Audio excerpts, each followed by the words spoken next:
Hello, you guys, and welcome back to my YouTube channel. If you are new here, my name is Hannah, and I teach high school science in the wonderful Sunshine State of Florida.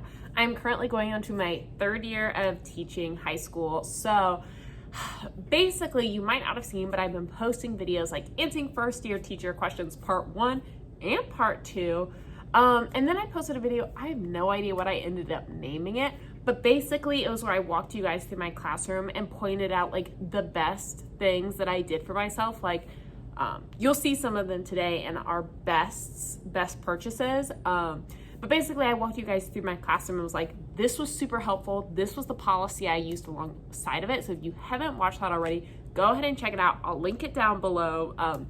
The thumbnail should have me in like an orange tank top and a blue necklace. So today, what I wanted to do is I wanted to make the video of like the best and the worst purchases I feel like as a teacher between my first 2 years. I made this video after my first year teaching.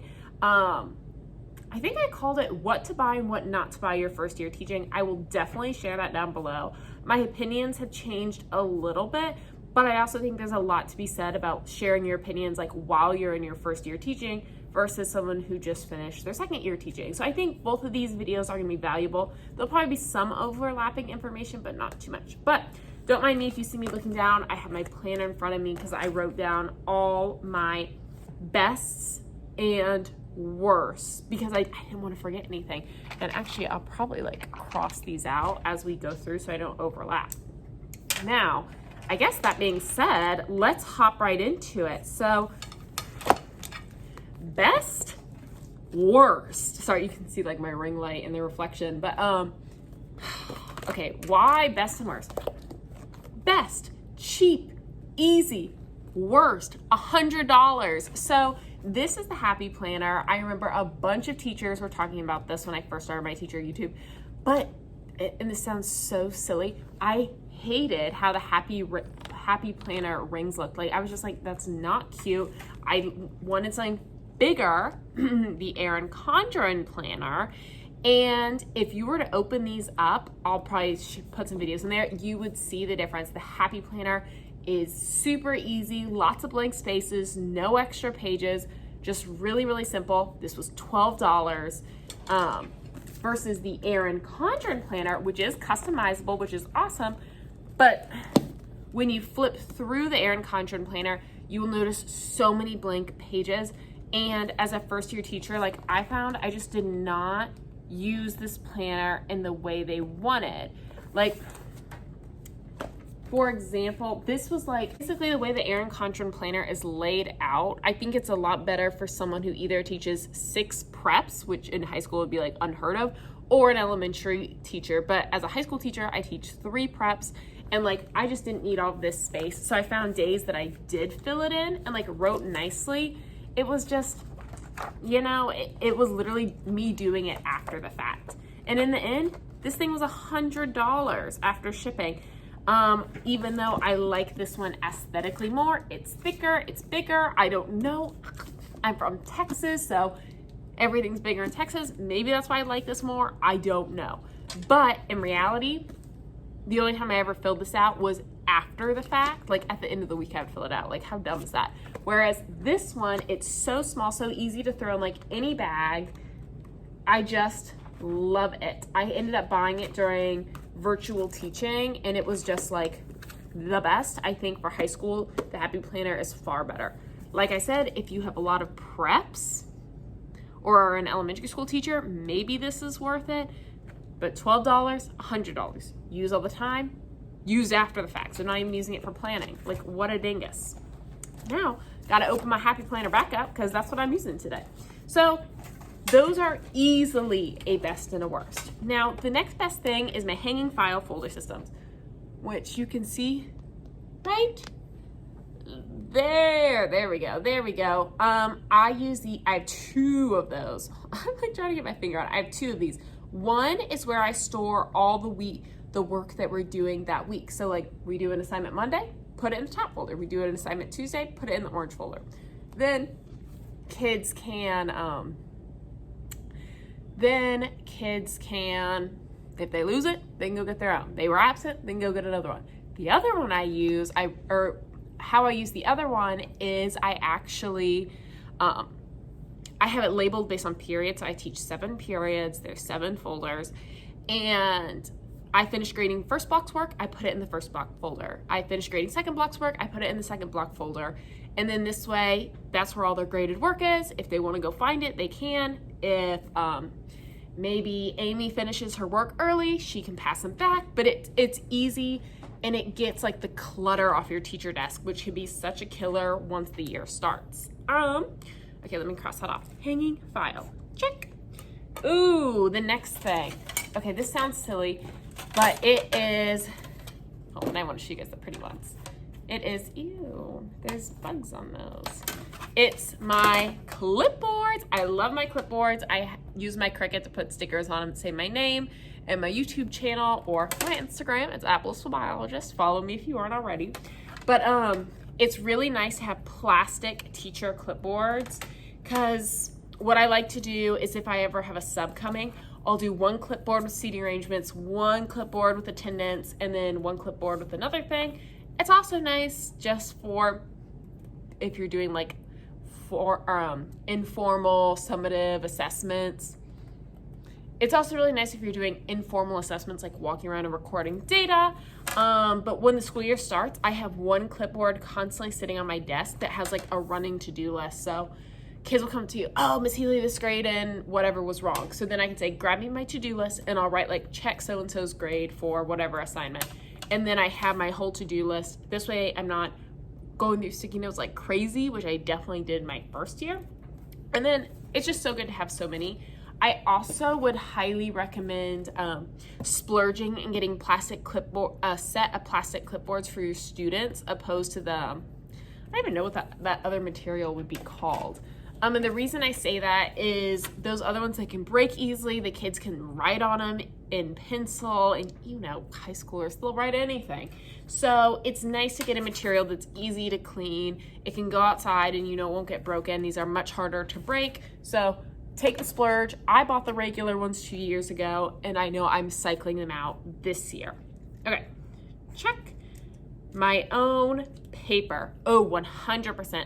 One of the best things you can do is have a stack of printer paper in your room for the day that the paper truck doesn't come. That day will come, I promise you. So having an extra set of paper kind of hidden somewhere in your classroom for that moment is really, really helpful, especially the bus is pulling in, your worksheet hasn't printed yet, and you're panicked. So it's a great option. So definitely having your own paper. Ooh, okay, this sounds so silly, but a good set of magnets. And I definitely did not put this in my first video, but I cannot tell you the value of buying good magnets. I bought these on Amazon, but a lot of teachers, like, you'll find a no-name paper, you'll magnet it to the board. Maybe you'll make an example, put it on the board. The school posts out or sends out an announcement you're supposed to tell the kids, magnet it to the board.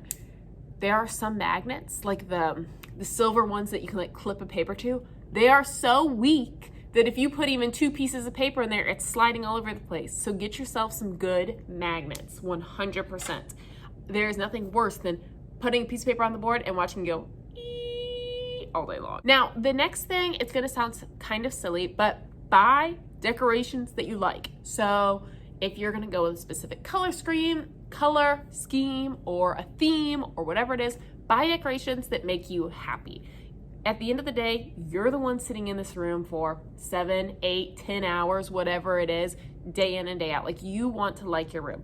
If you're someone who's gonna spend money on decorations, that's great. And if you're not, that's great too. Or don't let teachers who have been around longer kind of like make you feel bad for spending money on your classroom if it's something you want to do. I got a lot of that my first year, and it sounds weird, but I did like feel some shame about how my classroom looked, because even though my classroom was so beautiful to me and my students loved it and it was a great space, I was like kind of embarrassed when other teachers came in, because I felt like the judgment of the money I had spent. But looking back as a third-year teacher, now looking back at the spaces I've created, I'm so grateful that I did, because I mean, it was just so worth it to me. So buying decor that you like. Now the next thing I have on there is my Laminator. I Love my laminator. The laminator is great for so many reasons. I don't think it's super expensive. 20, 30 bucks on Amazon maybe. It changes the game. I laminate so much. I would highly recommend that. Easy. Buy it on Amazon. I guarantee you. Now, you guys, don't fall for this. Okay. Oh my God. Oh my God. You guys are going to laugh at me. Okay. This would be a time to shame me for the money I spent. Who am I? So last year, these were so popular on teacher YouTube, teacher Instagram. You could buy them at the Target dollar spot. And basically, it's like a laminated pouch that you could open up and put papers inside. I like these for one reason and one reason only. Lab work. So if we're going outside and I want all the kids to have an ID sheet, I'll like put it in here, and this way if like mud gets on it, it can't destroy it. And like other work for lab stuff, but that's really it. Like one thing that the teacher YouTubers were talking about a lot is like, oh, I put the kids' worksheet in here and then they can write on it with dry erase marker. No, that's not a good thing for high school. That just did not, well, it didn't work for me. So instead of buying, I don't know, 50, I should have bought 15. So I would put this on the best and worst list. Best for lab stuff, but worst because I literally bought so many and I was like disillusioned about what I'd be able to use them for. But on the other side of that, I could have also just printed their lab sheets and laminated them, and then I would have had copies ready to go for year after year after year. But the thing I find is like your first and second year teaching, it's not that you don't know what you're doing, but like you make a worksheet and two or three things will be wrong, or you didn't like how you asked the question, or you didn't like how it's formatted. So it's like kind of scary to hit that like actual laminate button, because you want to, there's a few things you do want to change. Okay. Ooh, let me do a worst for you guys. My cheap paper cutter. So I got one of these off Amazon or Walmart, and it's probably on my best list from last year. A paper cutter, yes, keep that on your best list. A cheap paper cutter, no, put that on the worst list. It took about a year. You're not gonna be able to see, but for the blades, I don't know if you can see that, but look, one of the blades is broken. You can't see that. But either way, no. I think this was, I just wouldn't recommend buying this. I think this was $10, and then a nice quality paper cutter was $30. And I know $20, you know, that's the difference between buying dinner out for yourself and not. I would spend the extra $20 to get the quality paper cutter. I would say having a paper cutter in your classroom, I would put on my best list. I used this all the time up until it broke, but spending $10 every single year versus $30 once, I mean, you guys see how that works out. Now, speaking of paper cutters, the one thing that I would put on my maybe list, I can't decide where it falls, is my Cricut. Now, the reason I'm saying this is because I bought a Cricut after my first year, so going into my second year, and I loved it for decorating my classroom, making labels for this and that. Amazing. So a Cricut to decorate your classroom, amazing. After that, and there's not tons of uses for it. Like there's not practical everyday uses for your Cricut after your classroom is decorated. So I kind of wish I would have just like asked around and see if someone had one that I could borrow for decorating before I actually bought one, because they are like $300. But that also being said, I do have the option to make my own stickers, make cute stuff when I want to. So my Cricut, I'm so about. It depends. I think, I don't know, you guys. You got to make the decision for your own if you want the Cricut or not. But for me, so. Okay. Ooh, let's do some bests. Best, 100% a best. My sticky note collection. You guys, if teachers are ever giving away sticky notes, take them. I love sticky notes. I use them all the time. I use them in labs to label beakers. I use them when I'm grading things and I don't understand. I use them to write quick notes to myself. Say we do a worksheet and number 3 is written wrong, or say we take a quiz and all the kids are getting stumped on the same question, quick sticky note to myself, and amazing. I go through, like, that doesn't sound very environmentally friendly of me, but I go through these like so quick, like easy a month right there. But 100% takes, and sticky notes like always the thing people are getting, like teachers who are retiring are like, oh, here's some extra sticky notes. I'm like, yes, I want all the sticky notes, thank you. So sticky notes, a definite yes. Okay, what else do we have? Ooh, okay, you guys, don't judge me. These specific whiteout things, oh my God, well, any brand of these, but basically you just run it along and it covers whatever it is in whiteout, and it's dry and you can write on it automatically. So buying a whiteout that you can instantly write on top of, this has been great for, say I'm filling out an IEP, I write something that's not right, zip, immediately cover up, can write on top, keep going.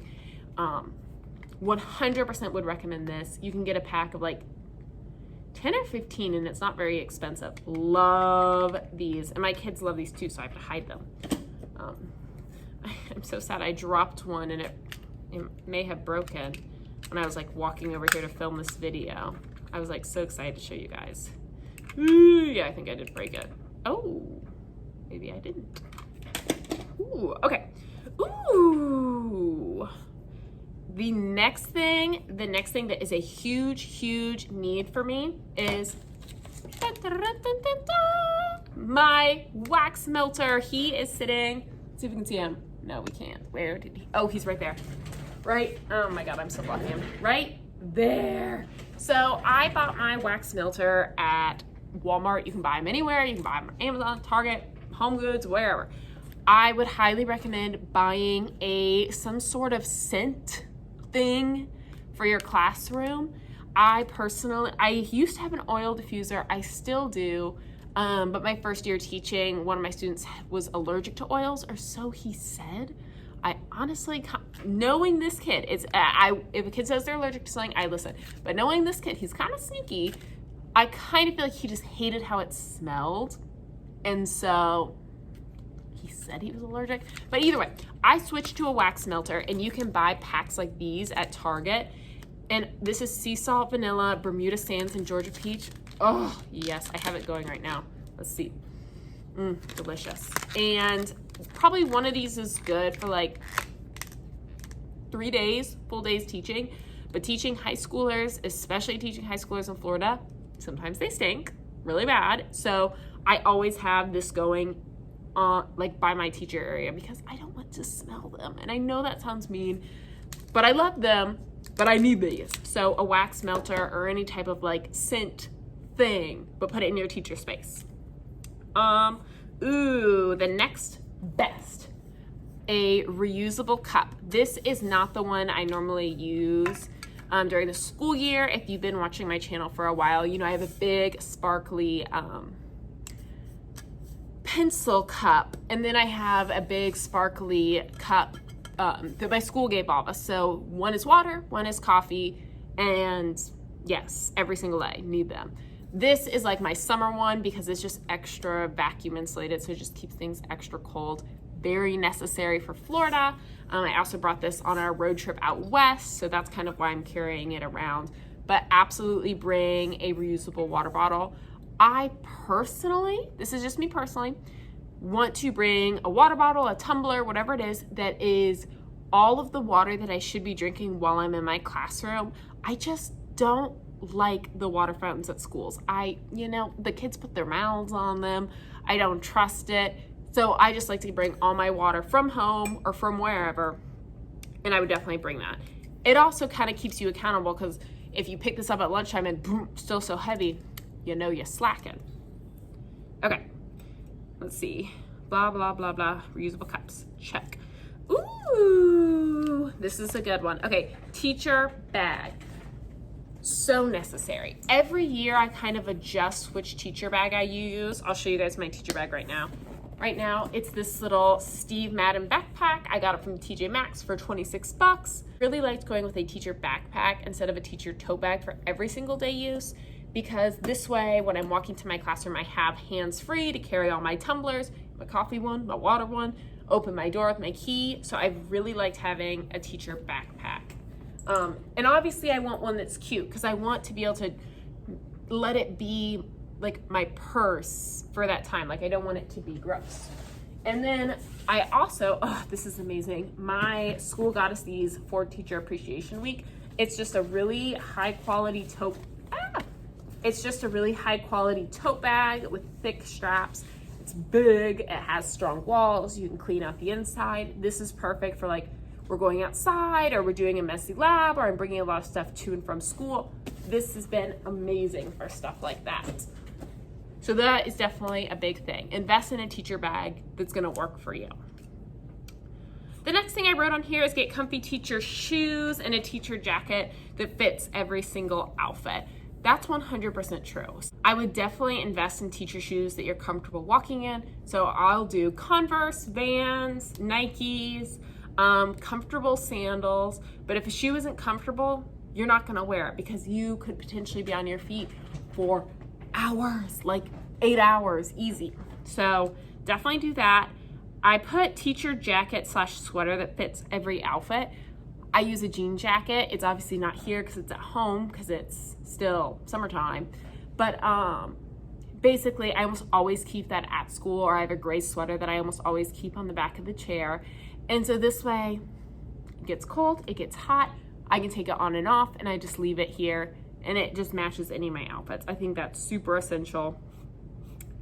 The next thing I wrote on here is lighting, and that sounds silly, but make sure you buy lighting that makes you happy in your classroom. For example, I have this light behind my teacher desk. Normally my board would be surrounded with Christmas lights, and then I just like turn the lights on or off in my classroom to kind of give it that relaxing half on, half off. So invest into your lighting, whatever lighting you want. If you want the full spectrum, what do you call these lights? They just like suck the life out of you. Fluorescent. If you want the fluorescent lights, don't worry about it. But if you don't, take the time, get some lamps, get some twinkle lights, set it up the way you want to. Ooh, okay, this sounds so silly. I didn't even buy this. My sister made it for me, but a travel pencil or writing utensil pouch. So basically everything in here is what I need for grading. I have a highlighter, I have whiteout, I have these clips, I have my Apple Pencil, regular pens, and this is something that I'll just throw in my teacher backpack. And by having this with me at all times, I can grade, lesson plan anywhere because I have all my stuff. So I would definitely buy something to transport utensils around with. Okay. Let me do 2 more things on the best list because I forgot to mention them. I forgot to say them, and I definitely want them on here. The next is this thing. I bought it off Amazon, and I bought it this year, so it wouldn't be on my last time video, but it's a laser pointer. The laser's dead. I need to put a new battery in there. And a slide mover. So like if I have a slideshow up or a Nearpod up, whatever it is, I can click through the slides as I walk around my classroom. Or say Johnny asked me a question, I can like laser point up to it no matter where we are. So having this, just putting it in your back pocket or front pocket is amazing. I use it all the time. It is definitely one of my favorite products. They are kind of cheap, so you cycle through them as like you drop them and they break and whatever, but I 100% will continue buying these things. And then the next and last thing, I want to show you guys is my pen holder. So this looks extreme, it is, but I bought off Amazon. It was a bamboo pen holder. And I use it to store all my teacher writing utensils. You will definitely want your own utensils that are not for the kids. So it's super great to have them all organized right on my desk, ready to go. Okay, so those, and then 2 more worst things. Oh my God, you guys can't even see it because it used to sit right there. One piece of advice I got was, if you have a printer, bring it to school. It's really nice to have just in case something jams, there's a big line, and for whatever reason, you need to print something and you can't with the regular school printer, like just bring that printer to school. You guys, I have realized that the printers, like at-home printers, I don't know if I've just bought bad ones or been gifted bad ones, but they cannot handle the quantity of printing at the speed you want, at the sound level you want, like a school printer can. So I would say don't even bother. I bought an ink for printers that have been given to me, and ink is expensive, and I feel like that is by far a worse purchase because the printer jams every 2 seconds. Like anytime I want to do a print job to it, it's jamming or the color's not coming out right. Like I just hate it, to be honest. And I definitely feel like that was the worst. And then the last thing, this is like the biggest lie to me on teacher Instagram. And you know what? Some people might like it. They really might, but I hate it. And if you watched my class video, you know it's that thing. So I bought this before my first year teaching ever. People made it sound like this was like so great. It was so great for organization, yada, yada, yada. A lot of people have the rainbow one. Number one, that thing was expensive. I don't remember what it cost, but I feel like the original cost was like $80 at the Hobby Lobby Michaels. And it is so wiggly. Like if I push on it, it wiggles. The drawers never stay in like their proper sliders. I hate that thing. So I still keep it because it was expensive, and I have it organized. Basically, it's just like a filing cabinet in drawers that I only open once in a blue moon, if I'm going to be real. I wouldn't recommend it. Buy something else. Maybe the drawers were like, I wouldn't buy it if it can jiggle, if you know what I mean. Like if this thing wiggles back and forth, don't get that one. Maybe other people have good uses for it, but I bought it my first year when people were been like, oh, this is where I store like Monday through Friday's lessons plans. If I had to open that thing every single day, I would be miserable, but I do still have it. So I don't know, make your judgments there. But I would say that is all for like my best and worst purchases, reflecting back as someone who's about to start their third year teaching, thinking about like what really worked for me, what really did not work for me. And so I really hope that you found this helpful. If you have something that you was like, oh my gosh, this was the best thing I ever bought, or if you bought something that was like, you're like, holy cow, I cannot believe I even spent a penny on this, comment it down below, because I know a lot of people like watching videos like these and just like pulling ideas, knowing what to buy and what not to buy. And remember, all of these are just my opinion. I'm definitely not saying the Erin Condren planner ain't it. For some people, it probably is it. It's probably worth that $100. But for me, it wasn't. And maybe if you're an elementary school teacher, you need all these. But if you are a high school teacher, no, it's too much. Save yourself from this. I'm a fool. I am a fool. Okay, well, either way, I will see you guys next time, I will see you guys next week. Next week, I'm hoping to do a behavior management video. A lot of you guys asked for it on my videos where I was answering your first year teacher questions, or a lot of you guys commented on my answering your first year teacher questions. There's part 1 and part 2 up on YouTube. Asked for me to go through my behavior management plan. So that video is coming next. But I will see you guys then. Bye, y'all.